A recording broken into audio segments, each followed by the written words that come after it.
Вітаю, гэта Код Беларусі. 5 хвілін пра лёсы ды падзеі, без якіх немагчыма зразумець Беларусь. Сёння будзе вам вагончык лайфхакаў ад бывалых. Як зберагчы цвярозы розум, калі рэальнасць падаецца абсурднай? Як супрацьстаяць ціску, пазбегнуць пераследу і ператварыць невыноснае выгнанне у асабістае дасягненне? Бярыце асадачкі і запісвайце. Бо хто ведае, што заўтра будзе? Наш коуч Ігнат Дамейка, паўстанец і навукоўца, выгнаннік з Беларусі і нацыянальны герой Чылі. Вось як было. Пачнём з галоўнага. Каб стаць выгнаннікам, нічога асабліва не трэба. Варта быць толькі заўсёды добрай і супраць усяго дрэннага. І абавязкова знойдзецца пачвара, для якой вы станеце ворагам. А пачалося так. Гаспадар Дамейка, родам з-пад Наваградка, з вёсачкі Вялікая Мядзведка, у 14 гадоў взяў і паступіў у Віленскі універсітэт. Расцэннік вальнадумства, што не студэнт, то злачынца. У нейкія гурткі збіраюцца, нешта там абмяркоўваюць. Што яны там сабе думаюць, гэтыя яйкагаловыя? Разагнаць! Ну, вы зразумелі. Дамейка – філамат. Філаматы топяць за свабоду і годнасць. Ну, імператор ліча, што супраць імперыі. Ну, мае рацыю, вядома. Трэціна студэнтаў Віленскага універсітэта возьмуць удзел у паўстанні 1830 года. Вы ж ведаеце, што будзе потым. Універсітэт зачыніць, студэнтаў геть у Сібір, ну, ці яшчэ куды. Канфіскацыі, зразумела. А Дамейка страляецца раней.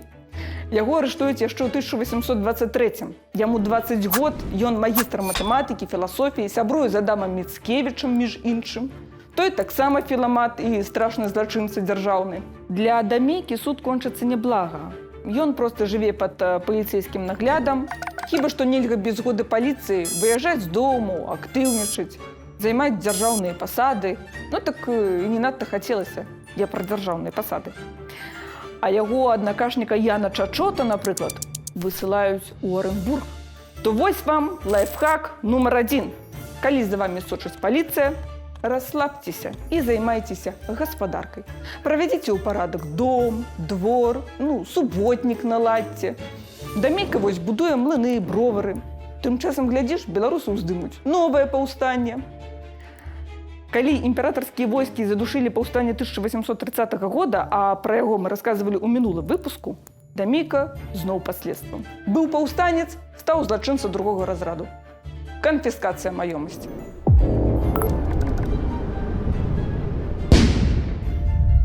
То вось лайфхак нумар 2.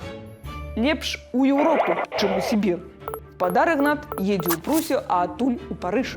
Лайфхак 3. Канекціцеся. Стварайце сваё асяроддзе. Дамейка паступае ў навуковыя арганізацыі і суполкі эмігрантаў. Лайфхак 4.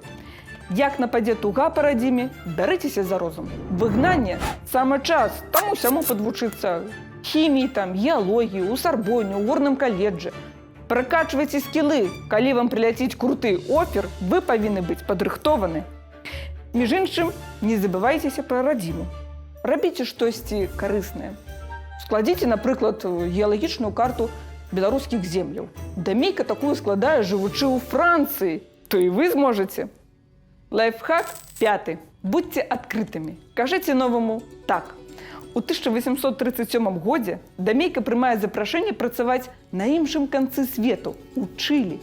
Туды і толькі дабірацца 3 месяцы. Няважна, новы досвед заўсёды карысны. Я ажылі і мае мары пра далёкія падарожжы.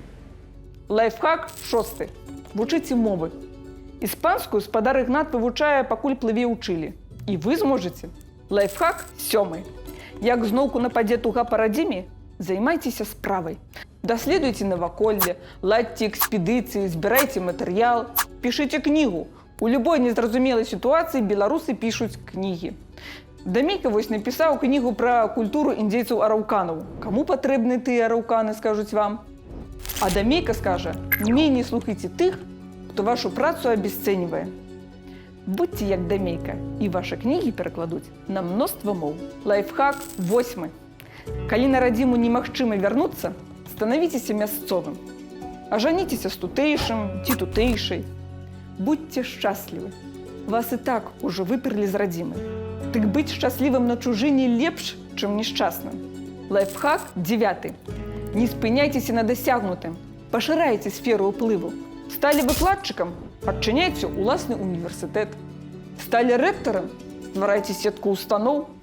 Можаце заснаваць, напрыклад, метэаралагічную службу. Не забывайцеся ладзіць экспедыцыі. Аднойчы вы знойдзеце, напрыклад, золата. Здабывайце, не саромейцеся. А як пашчасціць знайсці пітную ваду, не раздумывайце, будуйце вадаправод. І вось вы ўжо нацыянальны герой Чылі. Лайфхак 10. Працуйце галавой. Дзяліцеся досведам. Інтэлектуальная праца падаўжае жыццё. У вас будзе больш шансаў дажыць да таго часу, калі на радзіме зменіцца ўлада і можна будзе вярнуцца. Не губляйце час дарма, публікуйце навуковыя артыкулы, пішыце падручнікі, чытайце лекцыі, не жмотцеся. Вашы адкрыцці не толькі вашы асабістыя, яны належаць усяму чалавецтву. Нарэшце, лайфхак 11. Калі выдасца вярнуцца ў Еўропу, плюньце на межы і перабірайцеся на радзіму. Пераканайцеся, што тут усё па-ранейшаму. Толькі вы ўжо не злачынцы другога разраду, а сусветна вядомы навукоўца сталага веку. Вы дажылі, віншуем, усё жыццё вы правялі на чужыне і цяпер можаце сказаць: натуральна, перарадзіцца я ніколі не здолею і спадзяюся на Бога, што я ці ў кардыльерах або каля панар усё роўна памру ліцвінам. Нават калі здаецца, што нічога не зробіш, можна шмат чаго зрабіць. Так кажа Ігнат Дамейка, беларус з кардыльеру, нацыянальны герой чужой краіны. Памятайма. А як было вам цікава ды карысна, стаўце лайкі.